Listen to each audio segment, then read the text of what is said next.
Na sala de espera. Esse é o tema da nossa conversa nessa noite. Na sala de espera. Eu quero ler com vocês o livro de Abacuque, capítulo 1. Nós vamos ler do verso 1 ao verso 4. Abacuque, capítulo 1, do verso 1 ao verso 4.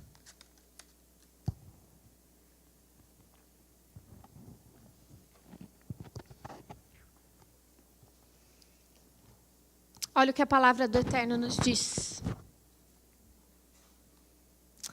Até quando, Senhor? Até quando clamarei por socorro sem que tu me escutes? Até quando gritarei a ti violência sem que tragas a salvação?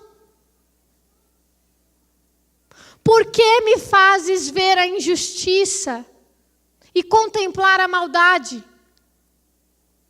A destruição e a violência estão diante de mim. Há luta e conflito por todo lado. Por isso a lei se enfraquece e a justiça nunca prevalece. Os ímpios prejudicam os justos. E assim a justiça é pervertida. Até quando, Senhor? Até quando, Senhor? Clamarei por socorro, sem que tu ouças, sem que tu escutes. Na sala de espera. Abacuque está na sala de espera aqui. Uma sala de espera pode ser um dos lugares em que a gente experimenta a mais profunda solidão. Sala de espera é esse lugar silencioso. Em algumas tem até aquela placa, né, dita silêncio. O tempo que nós passamos dentro de uma sala de espera, nem sempre, quase nunca, é um tempo em que a gente experimenta paz, sabedoria, confiança e paciência. Essas não são coisas que nós experimentamos quando a gente está na sala de espera. Todos nós já estivemos, ou todos nós, de alguma forma, estamos na sala de espera. Muitas situações nos colocam nesse lugar. Violência, desemprego, abandono. A gente experimentou isso nesses últimos anos, que foi viver a pandemia, essa grande sala de espera, de silêncio, sem saber o que vai acontecer. Talvez isso que esteja acontecendo agora lá no Rio Grande do Sul seja uma grande sala de espera, momento de angústia, de aflição, de silêncio.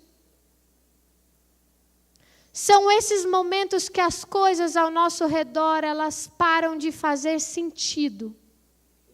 As contas não batem. O falso controle, aquele controle que a gente achava que tinha, parece escorrer pelo vão dos nossos dedos. Então o sofrimento vem e nos atinge como uma flecha que acerta milimetricamente o alvo. O sofrimento está aí, ele vem para todos nós.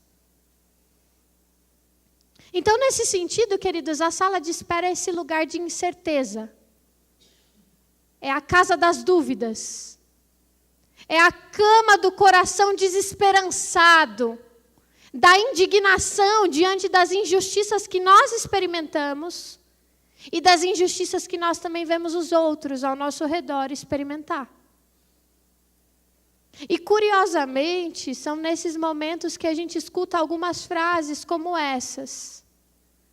Não desanime. Tudo coopera para o bem daqueles que amam a Deus. Deus está te fazendo passar por isso para que você cresça, para que você aprenda. Deus tem um plano maravilhoso para a sua vida, apenas confie nele, porque ele é soberano. Eu fico pensando nas famílias e nas pessoas que estão lá no meio dessa catástrofe, no Rio Grande do Sul. Eu fico pensando nessas pessoas, escutando essas frases num momento de dor e sofrimento. Eu fico pensando no vídeo que eu vi hoje de manhã, a Carol me mostrou, na verdade ela compartilhou, no vídeo que mostrava um casal em cima do telhado, sendo resgatado pelo corpo de bombeiros, pelo pessoal que está trabalhando lá no resgate da população em vulnerabilidade. E quando o homem é resgatado, ou a mulher é resgatada, o teto desaba e leva consigo a pessoa que ficou.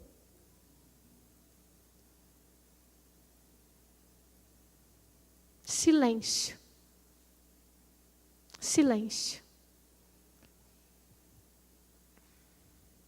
Na sala de espera, nós nos sentimos culpados por não encontrar sentido em nenhuma dessas afirmações.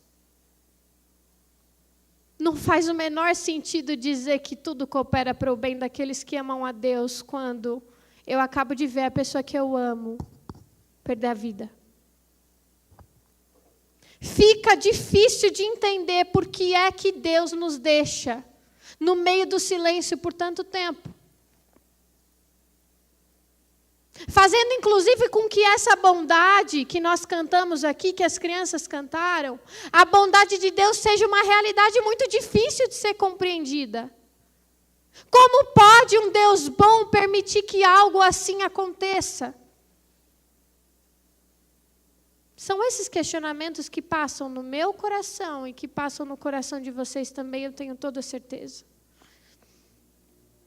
É justamente nessa sala de espera que nós encontramos esse profeta chamado Abacuque. Pouco se sabe sobre Abacuque, mas o que nós sabemos é que esse profeta morava em Judá, e ele estava assim inserido num contexto de extrema injustiça. Nesse tempo, Judá ele estava provavelmente debaixo do governo do rei Jeoaquim, um rei extremamente ambicioso, cruel, corrupto. Infelizmente não é uma realidade muito difícil, eu não preciso nem pedir para vocês imaginarem muito, porque a gente experimenta um pouco disso também. Os ricos donos de terras controlavam os tribunais por meio das suas propinas. Era essa a realidade que o profeta Abacuque está inserido. Uma realidade de extrema injustiça. E eu acho interessante que quando a gente fala sobre os profetas, e quando a gente olha para os textos escritos, quase sempre nós encontramos o seguinte relato: assim diz o Senhor. E então vem a mensagem de Deus por meio do profeta. Mas aqui no texto de Abacuque, nós não encontramos nenhuma sentença dirigida a Israel, ao povo de Deus. Pelo contrário, o texto escrito aqui no livro de Abacuque mostra um diálogo entre o profeta e Deus. Um diálogo que acontece naquilo que eu chamo de sala de espera. Abacuque estava indignado com a injustiça, indignado com as confusões e com a opressão que estavam reinando em Judá. E ele estava tão indignado que o seu pensamento lhe dizia: Deus está vendo isso e não faz nada a respeito. Inclusive ele vai até Deus e cobra: você não está vendo o que está acontecendo? Não vai fazer nada a respeito? O profeta começa a discutir com Deus. Discutir com Deus a respeito dos seus caminhos que lhes pareciam incompreensíveis. Se não até mesmo injustos. E aí eu pergunto para vocês e pergunto para mim mesma: como entender a Deus quando os caminhos dele não parecem fazer o menor sentido para nós?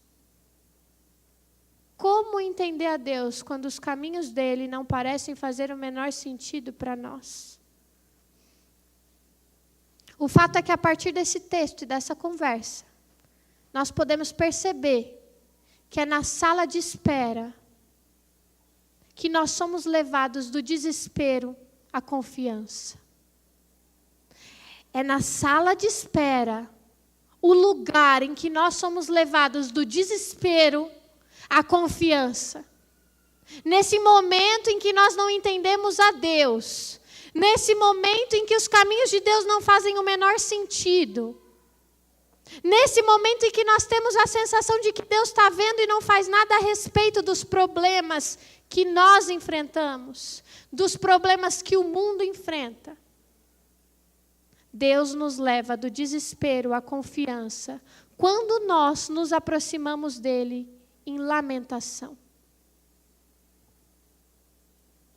A sala de espera, queridos, é o lugar de lamento. Eu olho para nós, olho para mim, e percebo que nós perdemos a capacidade de lamentar diante de Deus. Nós achamos que nós precisamos chegar diante de Deus com palavras de gratidão, de alegria, de louvor, de exaltação. Mas nós podemos e precisamos chegar diante de Deus com o nosso choro, com a nossa queixa, com os nossos questionamentos. Abacuque está orando, está diante de Deus e ora da seguinte maneira: até quando, Senhor? Até quando a gente vai clamar por socorro sem que você escute? Até quando eu vou gritar a Ti, ó a violência acontecendo aqui, sem que o Senhor faça nada a respeito, sem que o Senhor traga salvação? Abacuque se queixa, se lamenta, lamenta a situação que o povo de Deus está inserido.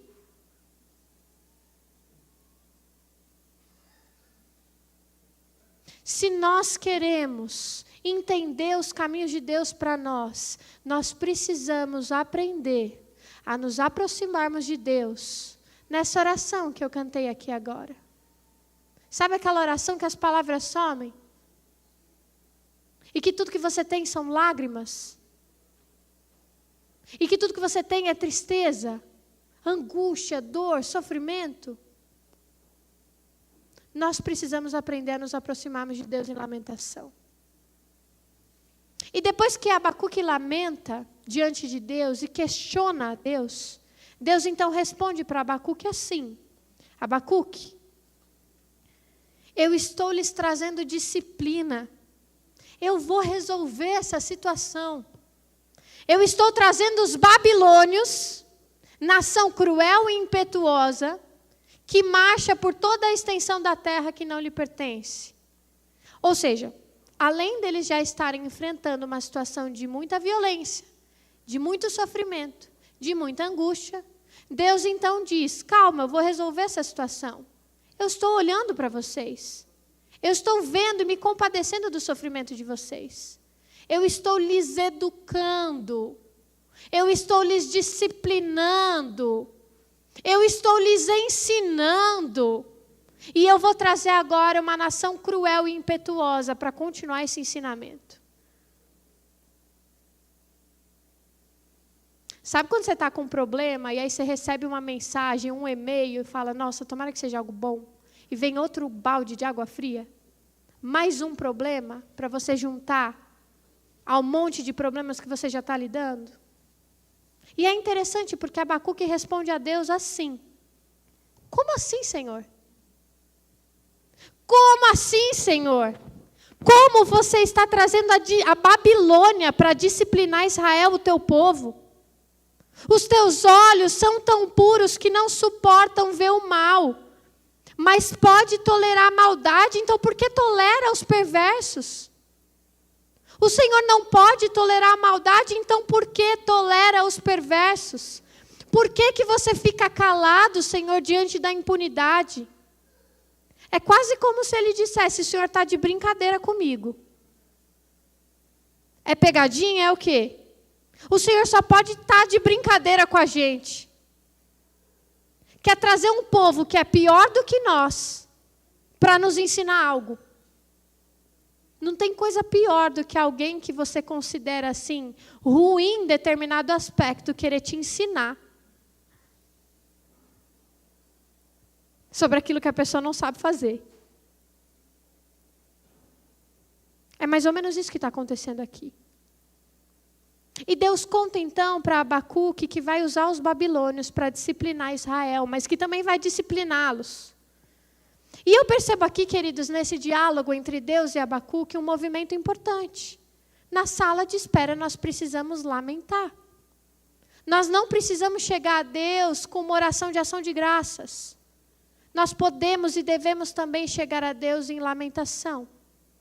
Isso me preocupa muito, porque nós perdemos a capacidade de lamentar. Talvez porque nós entendemos que lamentar é a mesma coisa que reclamar. E nós aprendemos que nós não podemos reclamar, porque isso é errado. Inclusive eu ensino isso para a Bela. Filha, não reclama, em tudo dê graças, porque essa é a vontade de Deus. Inclusive, parece que uma pessoa que lamenta a respeito da vida e das situações difíceis é uma pessoa que só reclama, a gente não gosta de estar perto. Acaba sendo assim, tão negativo, porque a gente entende a lamentação como murmuração. Mas a lamentação bíblica, queridos, é diferente da reclamação, é diferente da murmuração. Ela está longe de ser uma reclamação vazia para Deus. Uma reclamação gratuita para Deus. Ela é muito mais do que isso. Ela é um recurso bíblico. Um recurso que Deus nos deu. A murmuração é a oração de alguém que já perdeu a fé. Alguém que diz diante dos problemas que não dá mais para crer. Não dá mais para seguir confiando em Deus. A oração de quem reclama, de quem murmura, é mais ou menos a oração do povo quando está lá no Egito e diz: quem dera a gente tivesse morrido no Egito. É a oração daquele que não tem mais fé. De alguém que diante da dor mais profunda que o ser humano pode experimentar, não consegue mais acreditar em Deus. Consegue apenas reclamar. Só que a lamentação é a oração de alguém que não perdeu a sua fé em Deus. É a oração de quem não esconde a sujeira do seu coração. É a oração de quem se questiona. A oração de quem expressa as suas dúvidas e incertezas. Nós encontramos nas Escrituras esse recurso tão importante. E nós banimos das nossas igrejas, do nosso coração, das nossas rotinas diárias de devoção. Gente, basta a gente olhar para as Escrituras. Tem um livro aqui dentro que chama como? Lamentações. Nós vamos ver esse livro que carrega no seu próprio nome a lamentação. Jeremias expressa o que sente diante de Deus através do lamento. Nos Salmos, nós encontramos diversos textos onde os autores lamentam diante de Deus. Lamentam a situação que eles vivem, na expectativa de que o Eterno vai solucionar o problema. Na confiança de que aquele que é capaz de solucionar os nossos conflitos mais tenebrosos se chama Eterno. Deus, o Deus que é revelado em Jesus. Inclusive, gente, nós vamos encontrar o lamento na boca do próprio Cristo. No momento de mais angústia, ele clama a Deus e diz: Senhor, se possível, afasta de mim esse cálice. É pesado demais, é difícil demais, é doloroso demais. Em Jesus nós conhecemos ao Deus que chora, ao Deus que sente, ao Deus que sofre. E não sofre apenas as suas próprias dores, mas diante da dor do outro é capaz de chorar, de se compadecer, de lamentar.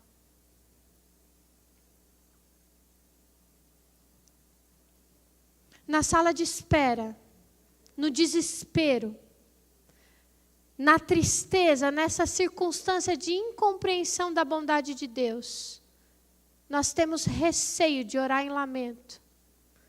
Porque nós achamos que se temos que orar, devemos fazer isso com palavras bonitas, bem elaboradas. É por isso que, inclusive, a gente tem vergonha de vir orar aqui na frente. Porque a gente pensa que a nossa oração não é bonita e bem articulada o suficiente. Porque a gente pensa que a oração bonita é aquela que reúne muitas palavras bem harmonizadas. Deus não está preocupado com isso. A gente pode estar se aproximando de qualquer pessoa, menos de Deus, com orações elaboradas. Porque a oração que Deus escuta é aquela que sai do fundo do nosso coração.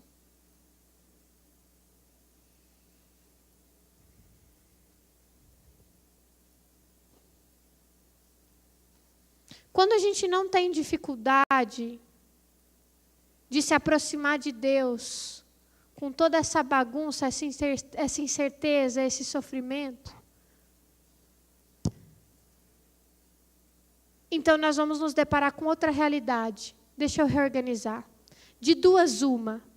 Pode até ser que você me diga, Fer, tranquilo, isso é algo que eu faço. Sempre me aproximo de Deus, compartilho as minhas dores, meus sofrimentos, minhas dúvidas, meus questionamentos. E eu vou te dizer, ok, acredito. Também faço isso às vezes.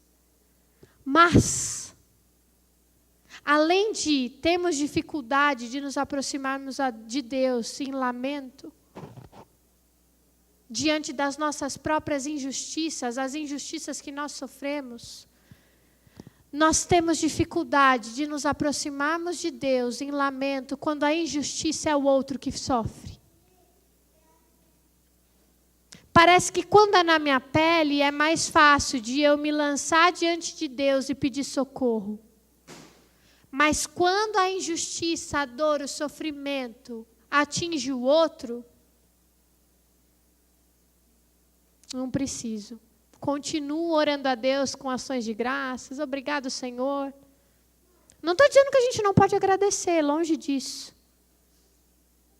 Mas nós perdemos a capacidade de lamentar quando é o outro que sofre.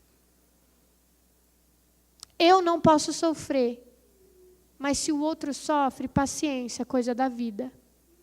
Quando sou eu que sofro, eu me pergunto, Senhor, cadê você? Onde que o Senhor está que não atende a minha oração? Quando o outro que sofre passa batido. Eu nem me questiono. Eu me peguei, agora vou confessar um pecado. Eu me peguei olhando as notícias dessa tristeza de tragédia que está acontecendo lá no Rio Grande do Sul. Gente, tristeza. Tristeza.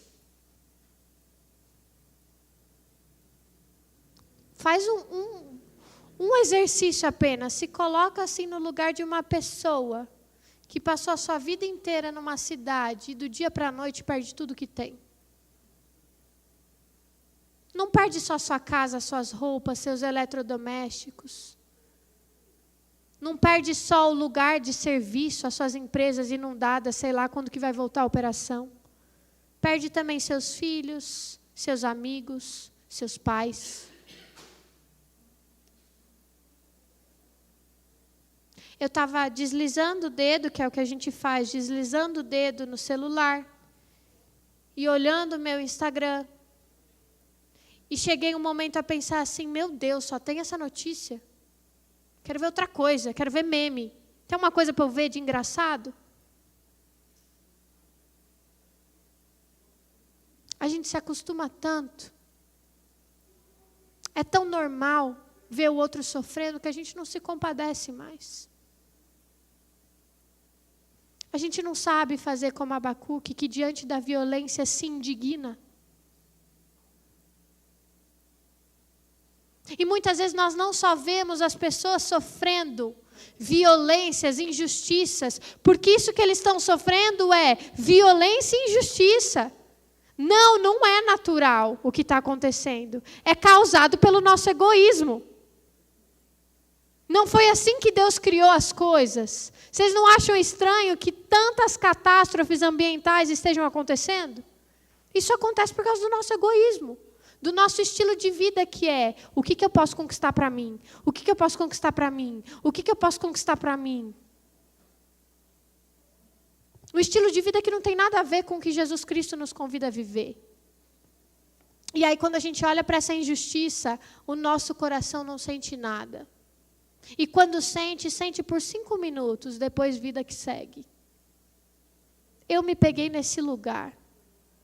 E diante disso, envergonhada, disse a Deus: perdão. Perdão. Perdão, porque se sei lamentar diante de ti, é apenas quando as dores me atingem diretamente.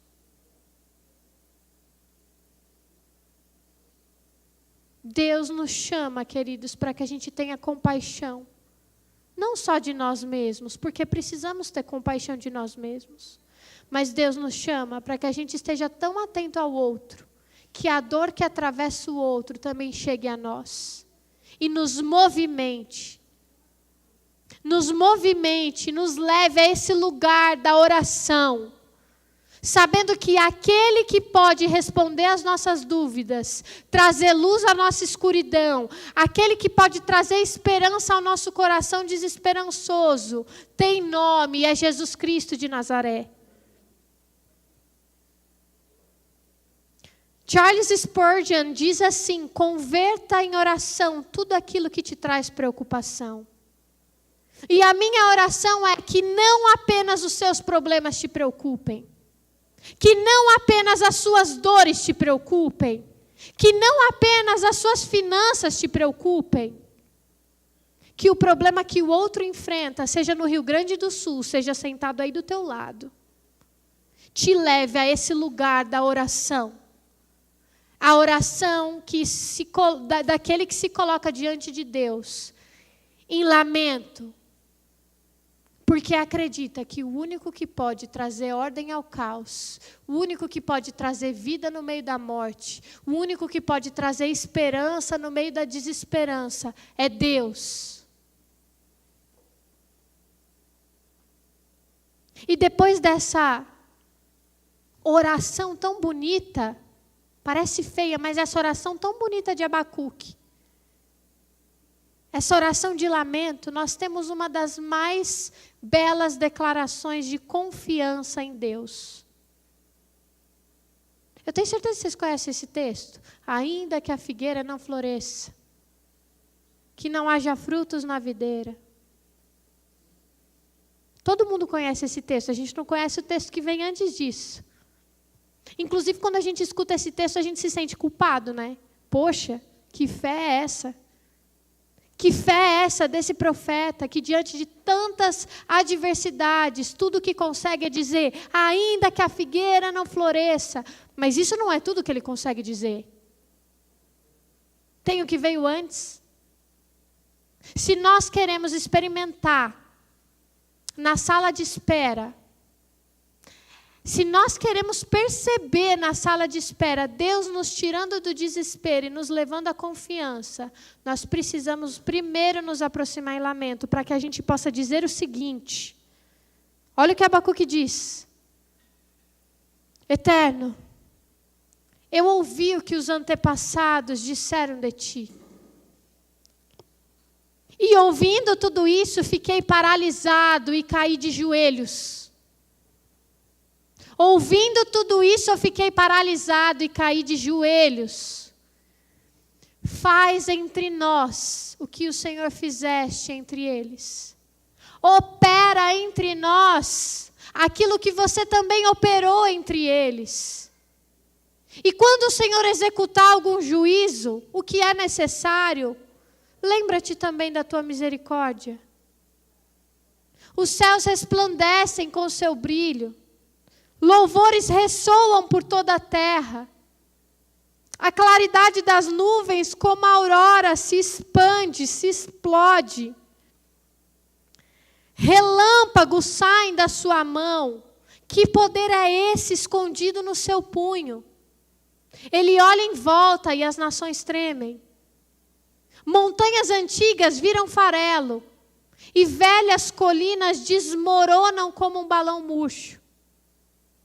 Os caminhos que Deus escolhe são mais antigos que montanhas e colinas dos tempos passados. O Senhor saiu para salvar o teu povo especialmente escolhido. Aplicaste uma surra no rei da maldade, e eliminaste o exército dele. Foram espalhados pelos 4 ventos e viraram comida de tubarão. Quando eu ouvi isso, Eterno, o meu estômago virou. Balbuciei e gaguejei, e os meus ossos viraram água. Balbuciei e gaguejei de novo, prestem atenção. E me sentei para aguardar. Tranquilo. Me sentei para aguardar tranquilo o dia da tua justiça, que descerá sobre aqueles que nos ferem. Então ele diz: mesmo que não haja figos na figueira, e as uvas nas videiras não amadureçam, mesmo que não se colham azeitonas, e os campos de trigo não produzam mais nada, mesmo que os apriscos estejam sem ovelhas, e que as estrebarias estejam sem gados, desde já eu cantarei louvor a ti. Diante de ti eu pularei de alegria, meu Deus e meu Salvador, por saber que o seu governo será eterno. E por saber que o Senhor é vitorioso. Sinto-me fortalecido e encorajado. Corro como um servo e me sinto o rei do mundo. Eu li na versão da Mensagem. Abacuque termina a sua oração exercitando a sua memória. Eu já disse isso para vocês aqui numa outra conversa. Quando a nossa fé parece estar abalada diante das circunstâncias, isso é completamente normal. Nós precisamos exercitar a nossa memória. Nós precisamos lembrar de quem Deus é, de tudo aquilo que Deus já fez. Na sua última resposta ao Eterno, o profeta começa a se lembrar de quem Deus é e de tudo aquilo que Deus fez. E é como se a bondade e a misericórdia de Deus que estavam correndo atrás dele o alcançassem finalmente. É com essa atitude importante que nós precisamos terminar esse tempo de sala de espera. Nós precisamos lamentar, mas não se demore muito na lamentação. Não passe a sua vida usando só o recurso da lamentação. É sim uma forma de nós adorarmos a Deus, mas não se demore. Chore, sofra, mas não se demore. E se lembre de quem Deus é e daquilo que Ele fez.